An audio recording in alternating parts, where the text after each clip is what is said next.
Hello, आज हम Gaussian theorem का थर्ड एप्लीकेशन देख रहे हैं। थर्ड एप्लीकेशन में है electric field due to uniformly charge spherical shell. Electric field due to uniformly charge spherical shell. Okay, ये फिगर मैंने ड्रॉ किया है। ये फिगर में क्या किया है, सबसे पहले एक स्फीयर लिया है। फिगर का नाम क्या है, point P lies outside the spherical shell. Point P lies outside the spherical shell। ये spherical shell लिया है। ओके, ये spherical shell लिया है। उस पॉइंट P कहाँ पे है, आउटसाइड द spherical shell। ये पॉइंट P है outside the spherical shell। Point P outside the spherical shell। As shown in figure, let O be the center. As shown in figure, let O be the center and R be the radius and capital R be the radius of this thin spherical shell। ये जो shell लिया है मैंने, उसका O क्या है, centre है, और कैपिटल R रेडियस है। carrying a charge plus Q which is uniformly distributed on this surface। ये शेल क्या कैरी कर रहा है, प्लस क्यू चार्ज कैरी कर रहा है। प्लस क्यू चार्ज कैरी कर रहा है। आपने देखा होगा फिगर में हर जगह मैंने ऐसे सराउंडिंग में प्लस प्लस लिखा है। Carrying a charge plus Q which is uniformly distributed on this surface. कैसा डिस्ट्रीब्यूटेड है, uniformly distributed. We have to determine the electric field intensity. We have to determine the electric field intensity due to this charged spherical shell at point outside the shell and inside the shell। अपने को क्या determine करना है, electric field intensity due to this charge spherical shell. ये जो shell है spherical shell, ये कैसा है, चार्ज है। इसका इलेक्ट्रिक फील्ड इंटेंसिटी डिटरमाइन करना है at point outside the shell. ये शेल के बाहर एक पॉइंट रखकर उसको डिटरमाइन करना है इलेक्ट्रिक फील्ड इंटेंसिटी को, और उसके बाद इनसाइड द शेल वो पॉइंट P को शेल के अंदर रख के इलेक्ट्रिक फील्ड इंटेंसिटी डिटरमाइन करनी है। तो उसके लिए फर्स्ट केस आएगा, पहला केस आएगा केस 1। पहला केस आएगा case 1, when point P lies outside the shell. अब ये फिगर में मैंने दिखाया है पॉइंट P कैसा है, शेल के बाहर है। पॉइंट P कैसे है, शेल के बाहर है।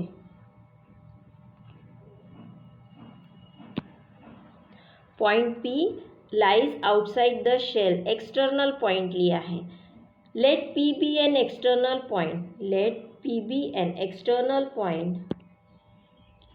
Let P be an external point at a distance small r।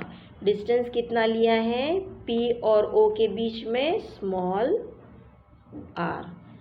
Let P be an external point at a distance r from center O of the shell।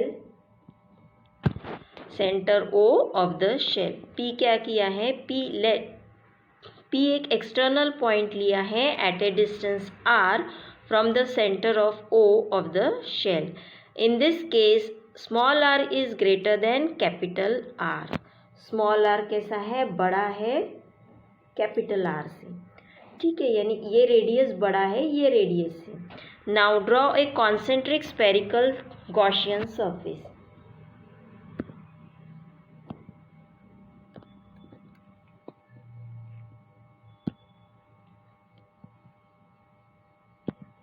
क्या draw किया है, concentric spherical Gaussian surface. क्या draw किया है, concentric spherical Gaussian surface through point P। ये जो external point P लिया था, इससे क्या करेंगे, एक कॉन्सेंट्रिक सर्कल ड्रॉ करेंगे। ये जो मैंने डॉटेड वाला सर्कल ड्रॉ किया है, ये क्या है, concentric spherical Gaussian surface through point P। वो पॉइंट P से अपने को गॉसियन सरफेस ड्रॉ करना है। Okay, this is shown by dotted line in figure. Let E be the electric field intensity at point P। E क्या लिया है, electric field intensity at point P. Because of the spherical symmetry, the magnitude of E of the electric field will be same at all points on the Gaussian surface and directed radially outward. Same चीज़ें बार बार बोली जा रही हैं, ठीक है. Because of the spherical symmetry, the magnitude E of the electric field will be same.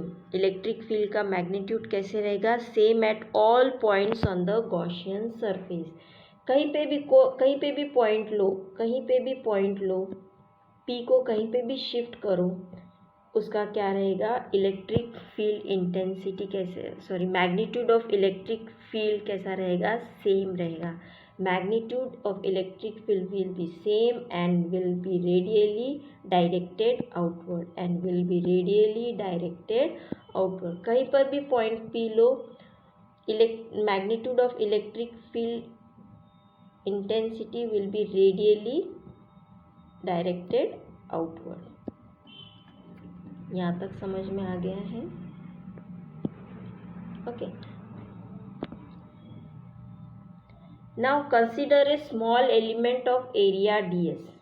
क्या consider किया है, स्मॉल, उसी सरफेस पे ये जो गॉसियन सरफेस था उस पे यहाँ पे पॉइंट P था, तो एक स्मॉल एलिमेंट कंसीडर किया, ठीक है. एक स्मॉल एलिमेंट कंसीडर किया. यहाँ पे देखो ये फिगर में दिखाया है, स्मॉल एलिमेंट ds कंसीडर किया.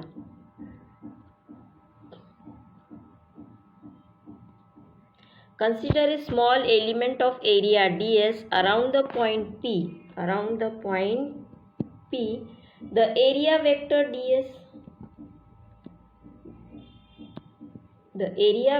ds is directed radially outward.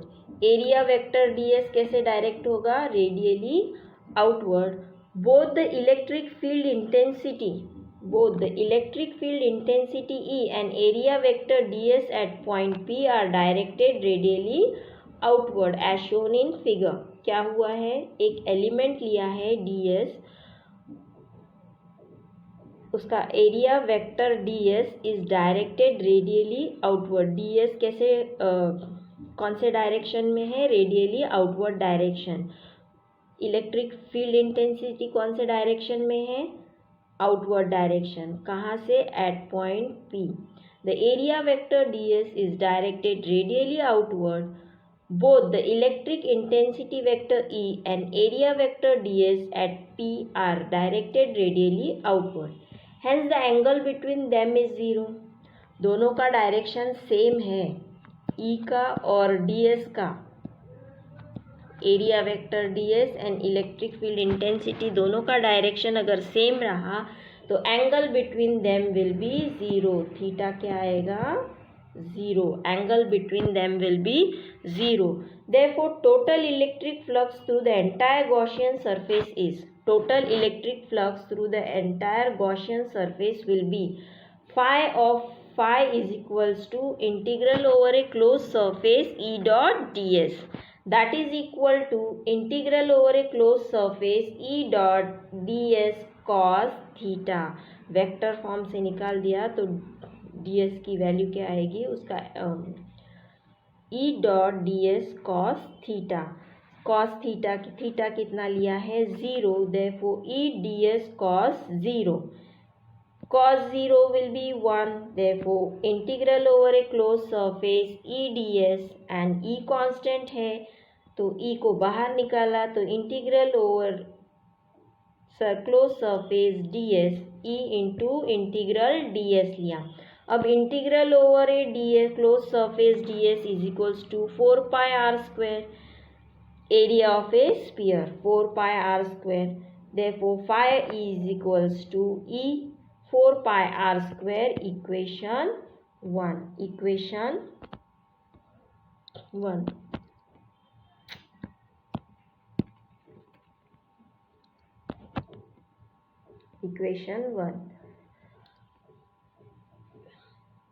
where integral ds is equals to 4 pi r square total area of the Gaussian surface, total area of the Gaussian surface.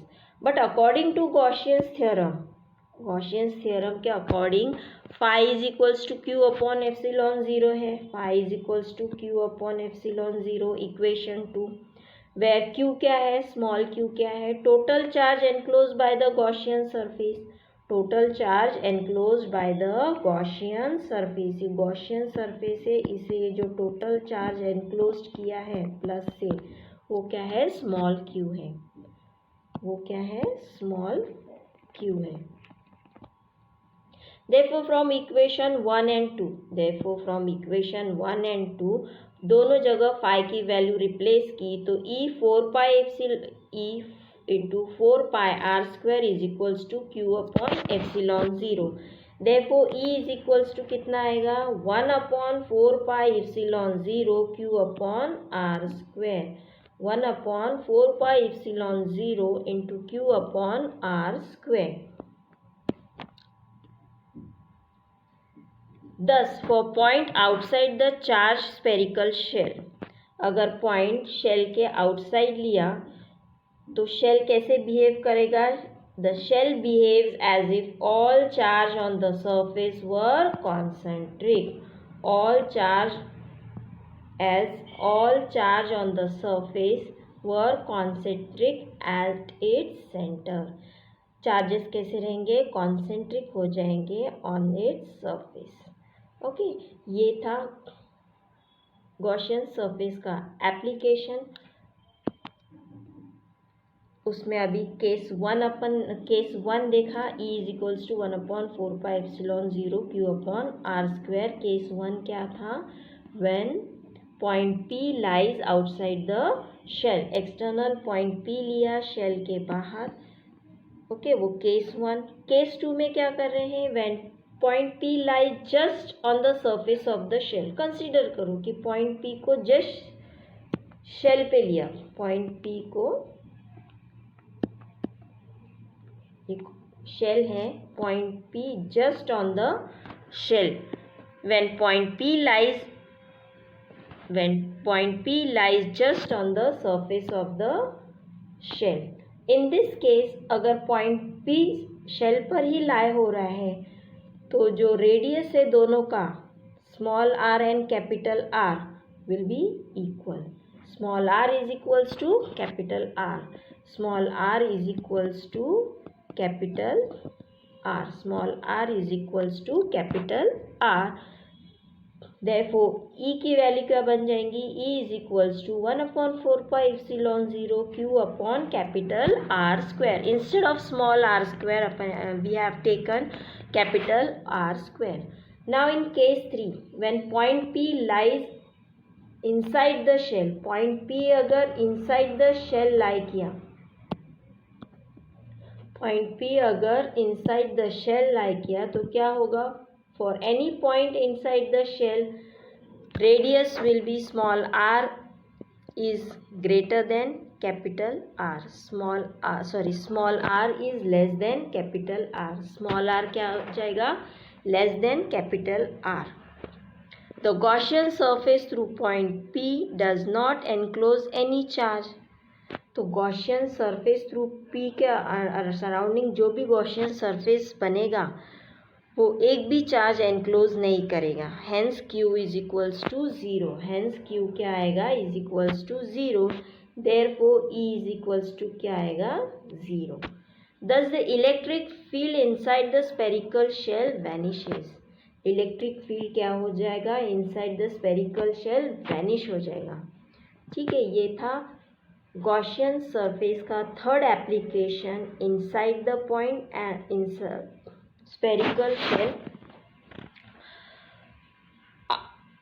spherical shell outside the shell and spherical shell inside the shell. यहाँ पे 3 cases consider हो गए हैं. जब P shell के बाहर रहता है तो E की वैल्यू आती है, E is equals to 1 upon 4 pi epsilon 0 R square. और अगर P शेल पे आता है तो R small R is equals to capital R होता है, तो ई की वैल्यू आती है 1/4πε0 into Q upon capital R square. Third case में आता है पी अगर शेल के इनसाइड हो गया है, अंदर हो गया है, तो चार्ज क्यू क्या आएगा, 0 आएगा। therefore E की वैल्यू आएगी E is equals to 0। thus the electric field inside the spherical shell vanishes। इस पर क्वेश्चन ऐसा पूछा जा सकता है, using Gaussian's theorem derive expression for the electric field due to a uniformly charge spherical shell at a point inside the shell and outside the shell. तो आपको ये तीनों केसेस एक्सप्लेन करनी पड़ेगी ये थर्ड एप्लीकेशन में, और ये पेपर में आता ही है। अगर आप बीएससी सेकेंड ईयर को हो, आपका यूनिट 2 है, इलेक्ट्रिक फ्लक्स यूनिट है, तो उसमें ये गॉसियन सरफेस का थर्ड एप्लीकेशन कंपलसरी पूछा जाता है। ये इम्पॉर्टेंट है, ये 4 या 5 मार्क्स के लिए पूछा जाता है डिग्री लेवल के लिए। फोर्थ एप्लीकेशन नेक्स्ट वीडियो में लेते हैं। ओके।